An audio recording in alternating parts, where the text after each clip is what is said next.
केतु 28 मार्च 2026 को अपना नक्षत्र परिवर्तन कर रहे हैं। सिंह राशि में अपने खुद के नक्षत्र मघा में प्रवेश करेंगे और यहाँ पर ये रहेंगे दिसंबर 26 लास्ट तक। तो केतु का नक्षत्र परिवर्तन कैसे आपके जीवन को प्रभावित करेगा, उसके लिए मैंने ऑलरेडी वीडियो आपको दिया है। आज मैं आपको आपके जन्म के नक्षत्र के आधार पर बताऊंगी, जिसको जन्म तारा का सिद्धांत बोलते हैं। उसके आधार पर क्या आपके साथ में कर सकते हैं केतु। तो ये सारा कुछ मैं आपको विस्तार से बताऊं, उसके पहले आप सभी दर्शकों को बहुत बहुत धन्यवाद। नए दर्शकों का भी बहुत स्वागत है मेरे चैनल डिवाइन एस्ट्रोलॉजी में। चलिए, क्या हो सकता है, सबसे पहले बात कर लेते हैं। जिन लोगों का जन्म, मतलब कि आपके जन्म का जो चंद्रमा है वो केतु के ही नक्षत्र पर है, तब ये केतु का मघा नक्षत्र में जाना कैसा प्रभाव देगा। मतलब कि अगर आपका जन्म मघा में, मूल में या अश्विनी में हुआ है, केतु के ही ये नक्षत्र हैं, तो ये आपके लिए जन्म तारा पर केतु प्रवेश कर रहा है। ये आपके लिए एक न्यूट्रल सा इफेक्ट देगा, ना बहुत अच्छा ना बहुत खराब। क्योंकि जन्म तारा से जब भी कोई मेल्फिक प्लैनेट जाता है, केतु को पूरी तरीके से मेल्फिक नहीं कह सकते हैं, लेकिन थोड़ा सा ये मंगल का इफेक्ट अपने अंदर रखते हैं। तो ये समय आपके लिए स्वास्थ्य की दृष्टि से आप थोड़ा ध्यान रखिएगा। मन में एक अननोन फियर, बेचैनी, घबराहट या कुछ भी नहीं है तो कुछ आपको एक असंतुलन, एक जो एक अनइजीनेस होती है, ऐसा कुछ आपको अवश्य महसूस होगा। तो आप लोग ये कर लीजिएगा कि पूरे समय थोड़ा सा कुछ सीखते रहिएगा। नहीं कुछ है तो आप मंत्र साधना ही करते रहिएगा, केतु के मंत्रों का ही जाप कर लीजिएगा। ओम केतवे नमः 108 माला डेली आप करिएगा। विष्णु गणेश अथोशीर्ष पढ़ लीजिएगा, गणेश भगवान का मंत्र जाप कर लीजिएगा। तो अगर आप इतना करते रहेंगे तो केतु का मघा नक्षत्र में जाना, चूँकि आपके जन्म का तारा है, कोई विशेष नुकसान नहीं करेगा। एक मिला जुला सा न्यूट्रल सा इफेक्ट यहाँ पर रहेगा।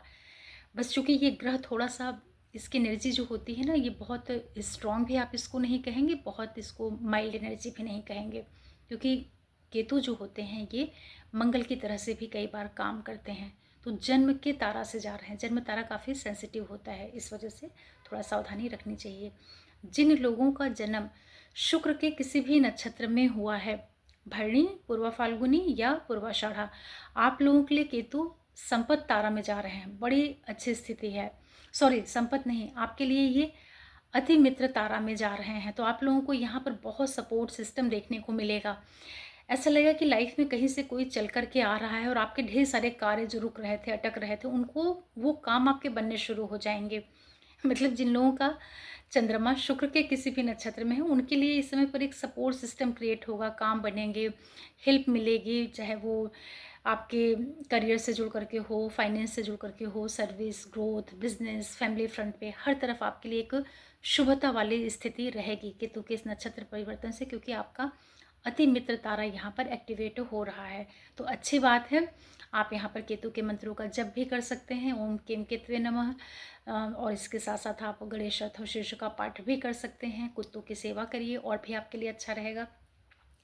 फिर बात कर लेते हैं जिन लोगों का जन्म का चंद्रमा सूर्य के किसी भी नक्षत्र पर है, कृतिका, उत्तर फाल्गुनी या उत्तराषाढ़ा, आप लोगों के लिए केतु मघा नक्षत्र में जाकर के आपके मित्र तारा को एक्टिवेट कर रहे हैं। अच्छी स्थिति है, आपके लिए भी बहुत शुभ है। यहाँ पर आपको फ़ायदा होगा, एक सपोर्ट देखने को मिलेगा, कहीं ना कहीं से मदद मिलेगी। वो आपके रिलेशनशिप को लेकर के हो सकती है, पैसों को लेकर के हो सकती है, हेल्थ, और जो आपका करियर है, बिजनेस है, हर तरफ आपको एक सपोर्ट सिस्टम बढ़ा हुआ मिलेगा।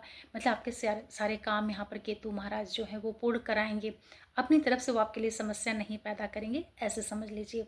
तो सूर्य के सभी नक्षत्रों के लिए भी बहुत अच्छा है। इसके बाद बात करते हैं चंद्रमा के जो नक्षत्र हैं, रोहिणी, हस्त और श्रवण, आप लोगों के लिए यहाँ पर जो केतु प्लैनेट है ये जा रहा है 7 नंबर की तारा पर, वध तारा पर, जो कि सेंसिटिव है।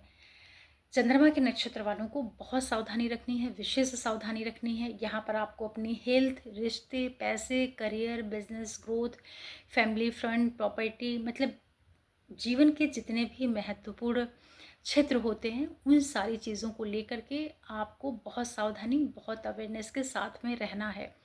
जब तक केतु मघा नक्षत्र में रहेंगे, क्योंकि ये आपके लिए वध तारा को एक्टिवेट कर रहे हैं, जो कि अच्छा नहीं होता। अगर आपकी दशाएं अच्छी चल रही हैं तब कोई दिक्कत की बात नहीं है, उतना विशेष नुकसान आपको यहाँ पर नहीं होगा। अदरवाइज आपको हर एक चीज़ का अधिक ध्यान रखना है। वध तारा अच्छा नहीं होता है, ठीक है। वध का मतलब होता है ना किसी चीज़ का ख़त्म हो जाना, द एंड हो जाना, तो वो कुछ भी हो सकता है। और कई बार क्या होता है कि कुछ चीज़ें अगर ख़त्म भी होती हैं तो उसको हमेशा नहीं बुरा लेना चाहिए। कई बार कुछ ख़त्म होता है तो फिर कुछ नया जनरेट होता है, लेकिन ओवरऑल तो आपको ध्यान रखना ही पड़ेगा। जैसे यहाँ पर आप किसी को पैसे मत उधार दीजिएगा, किसी रिश्ते में है उसको मेंटेन करके चलिएगा, हेल्थ का ध्यान रखिएगा, हर एक चीज़ को लेकर के थोड़ा संभल करके रहिएगा तो अच्छा रहेगा। चंद्रमा के बाद फिर बात करते हैं मंगल वालों के लिए। देखिए जितने भी लोगों का मंगल के किसी भी नक्षत्र पर जन्म हुआ है, मृगशिरा, चित्रा या धनिष्ठा, केतु का जो ये नक्षत्र परिवर्तन है आप लोगों के लिए साधक तारा पे जा रहा है। ओवरऑल ठीक है, 6 नंबर की तारा है, एक मिश्रित प्रभाव रहता है, ना बहुत अच्छा ना बहुत खराब। लाइफ का फोकस जो आपका यहाँ पर है वो सीखने पर केंद्रित करिएगा, मतलब कुछ ना कुछ आप सीखते रहिएगा अपने विषय से संबंधित, आपके एजुकेशन, सर्विस, आप किसी भी एज ग्रुप के हैं, हाउसवाइफ, बच्चे, स्टूडेंट, बूढ़े, कुछ ना कुछ आप यहाँ पर सीखिए। साधक का मतलब ही होता है सीखना, पढ़ना, लिखना, लर्निंग्स, ऐसा कुछ आप करते रहेंगे तो आपके लिए अच्छा रहेगा। कोई दिक्कत की बात यहाँ पर नहीं दिखाई पड़ रही है, बल्कि शुभ स्थिति है आपके लिए, मंगल के नक्षत्र वालों के लिए। फिर बात करते हैं राहु के नक्षत्र। राहु के जो नक्षत्र हैं आद्रा, स्वाति और शतभिषा, जिन लोगों का जन्म का नक्षत्र चंद्रमा राहु के किसी भी नक्षत्र पर है, आप लोगों के लिए केतु का मघा नक्षत्र में जाना आपके 5 नंबर की तारा को एक्टिवेट कर रहा है, जो कि प्रत्यरी तारा होती है। तो यहाँ पर आपको थोड़ा संभल करके रहना है। संभलना किस चीज़ के है, हर एक जगह एडजस्टमेंट, बैलेंस बना करके चलना है। ये थोड़ा सा ना दिक्कत देता है। किस तरह की दिक्कत देता है कि कुछ रुकावट आना, कुछ अवरोध, समस्याएं, मतलब काम ना बनते बनते यहाँ पर अटकते हैं। प्रत्यरी का मतलब ही होता है ना जैसे कोई चीज़ में खिंचाव, एक टेंशन क्रिएट हो जाना, प्रत्यरी का ये अर्थ आप समझिए। तो चाहे वो आपका पैसा हो, रिलेशन हो, आपका करियर हो, बिजनेस से ग्रोथ है, आपकी लाइफ के सारे इंपॉर्टेंट जो एस्पेक्ट्स हैं उनको लेकर के आप यहाँ पर सावधानी रखिएगा और बैलेंस बना करके चलिएगा, नहीं तो यहाँ पर दिक्कत हो सकती है। और केतु के मंत्रों का जप करिएगा, ओम केतवे नमः, और गणेश अथर्वशीर्ष का पाठ करिएगा, कुत्तों की सेवा करिएगा। शनिवार को आप कुत्तों को कुछ भी खाने का देते रहिएगा। राहु के बाद फिर बात कर लेते हैं गुरु के जो नक्षत्र होते हैं। गुरु का कोई भी नक्षत्र, पुनर्वसु, विशाखा या पूर्व भाद्रपद पर अगर आपका जन्म है, गुरु के किसी भी नक्षत्र पर अगर आपका जन्म है, तो यहाँ पर ये जो केतु जा रहे हैं मघा नक्षत्र पर, आपके लिए ये 4 नंबर की तारा को एक्टिवेट करेंगे, मतलब कि ये 6 तारा को एक्टिवेट करेंगे, जो कि एक शुभ स्थिति है, अच्छी स्थिति है। यहाँ पर आपके सारे कार्य बनेंगे, सफलता, समृद्धि, प्रॉस्पेरिटी, ग्रोथ, इन सारी चीज़ों को देने वाला रहेगा ये नक्षत्र परिवर्तन। तो चाहे वो आपका पैसा हो, रिश्ता हो, करियर हो, बिजनेस हो, फैमिली की जो हैप्पीनेस होती है, ये सारी चीज़ें आपकी बढ़ सकती हैं। कुशल क्षेम रहेगा, इससे आप समझ लीजिए। और अच्छा रिजल्ट लेने के लिए आप गणेश भगवान का जो गणेश अथर्वशीर्ष है उसको पढ़िएगा, ओम केम केतवे नमः का मंत्र जाप कर लीजिएगा। और शनिवार को डॉगीज को ज़रूर से आप कुछ खिला दीजिए, रोटी है, दूध है, बिस्किट है, जो भी सेवा कर सकते हैं करिए एनिमल्स की। मंगल के बाद फिर गुरु के बाद फिर बात करते हैं शनि वालों के लिए। जिन लोगों का चंद्रमा शनि के किसी भी नक्षत्र पर है, तो शनि के नक्षत्र हैं पुष्य, अनुराधा और उत्तर भाद्रपद। अगर आपका जन्म इस पर हुआ है, चंद्रमा इनमें से किसी भी नक्षत्र पर है, तो केतु का मघा में प्रवेश करना आपके लिए विपत्त तारा में जा रहा है। तो शनि वाले लोगों को थोड़ा सा यहाँ पर सेंसिटिव पीरियड रहेगा। विपत्त का मतलब होता है परेशानियाँ, समस्याएं, रुकावट, अवरोध, विपत्ति। तो फिर वो चाहे कुछ भी हो, आपकी हेल्थ हो, रिश्ता हो, नौकरी हो, बिजनेस हो, प्रॉपर्टी हो, फैमिली हो, आपकी इमेज हो, ये सारी चीज़ें यहाँ पर थोड़ा सा डेंजर जोन में रहेंगी। तो ध्यान रखना है, किस चीज़ का ध्यान रखना है, इन्हीं सारी चीज़ों को लेकर के आप बचाव करिएगा। किसी से भी उलझिएगा बिल्कुल मत। लड़ाई झगड़े, कलह क्लेश, परेशानियाँ, समस्याएं, डिस्प्यूट, इन सारी चीज़ों से आप हमेशा अपने आप को बचा करके ही रखिएगा जब तक कि केतु मघा नक्षत्र पे रहेंगे। शनि के बाद फिर बात कर लेते हैं जितने भी लोगों का, और सॉरी एक चीज़ का और आप कर लीजिएगा कि आपको कम दिक्कत हो, क्योंकि विपत्त तारा में जा रहे हैं ना, तो आप लोग केतु के मंत्र जाप करिएगा, ओम केतवे नमः।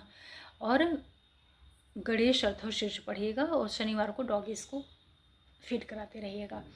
फिर बुध के जितने भी नक्षत्र होते हैं, आश्लेषा, ज्येष्ठा और रेवती, आप लोगों के लिए केतु महाराज जो हैं, जैसे ही मघा में प्रवेश करेंगे आपका संपत्ति तारा एक्टिवेट हो जाएगा।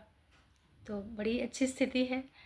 संपत्ति तारा का मतलब होता है संपत्ति, प्रॉस्पेरिटी, खुशहाली, ढेर सारी जो खुशियाँ होती हैं वो आपकी बढ़ने वाली हैं। तो बुध के नक्षत्र वाले लोगों के जीवन में धन संपत्ति, फिर वो आपका चाहे रिश्ता हो, परिवार हो, प्रॉपर्टी हो, करियर हो, बिजनेस है, ग्रोथ हो, आपकी छवि हो, मतलब हर तरफ से आपकी लाइफ में यहाँ पर हैप्पीनेस आने वाली है। तो आप लोग खुश हो जाइए, इसका फ़ायदा लीजिएगा। और अच्छे रिजल्ट के लिए केतु के मंत्र करिएगा, ओम केतवे नमः, और गणेश भगवान का गणेश अर्थशीर्ष पढ़ लीजिएगा। डॉगीज़ की खूब सेवा करिएगा, विशेष रूप से शनिवार को जरूर कर दीजिएगा।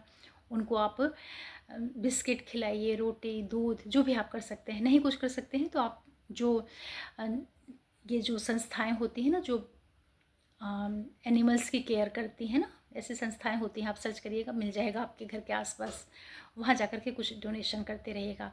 तो इस तरीके से केतु का मघा नक्षत्र पर जाना, जो चंद्रमा के आधार पर, ताराओं के आधार पर कैसे प्रभाव मिलेगा वो मैंने आपको इस वीडियो में बताया है। और सभी लोग केतु के मंत्रों का जप करिएगा। ओम केम केतवे नमः, गणेश अर्थशीर्ष जरूर पढ़िएगा, कुत्तों की सेवा करिएगा क्योंकि उनको सीधे केतु से जोड़ करके देखा जाता है। और चूँकि मघा नक्षत्र में ये सारा कुछ हो रहा है, तो मघा नक्षत्र का वैदिक मंत्र होता है, वो आप गूगल से सर्च कर लीजिएगा, 2 लाइन का होता है, संस्कृत में है। उसको भी अगर आप पढ़ेंगे तो बहुत ही अच्छा रहेगा। अधिक नहीं पढ़ पाइए तो कम से कम 11 बार 21 बार पढ़ लीजिएगा, क्योंकि वो थोड़ा बड़ा होता है ना, 2 लाइन का है तो थोड़ा 2 मिनट तो लग जाएंगे। बाकी आप ओम केतवे नमः और गणेश अर्थशीर्ष तो जरूर कर सकते हैं, क्योंकि गणेश अर्थशीर्ष को पढ़ने में मुश्किल से 2-3 मिनट लगता है। तो आशा कर रही हूँ कि इस नक्षत्र परिवर्तन का क्या प्रभाव होगा राशि नक्षत्र के आधार पर और जन्म तारा के आधार पर। ये दोनों वीडियो मैंने आपको दे दिए और आप लोगों को बहुत बहुत थैंक्स चैनल पे रहने के लिए, वीडियोस को देखने के लिए। साथ में रिक्वेस्ट भी है कि आप चैनल को लाइक करिए, शेयर करिए, सब्सक्राइब करिए और बेल आइकन को प्रेस करके रखिए। थैंक्स।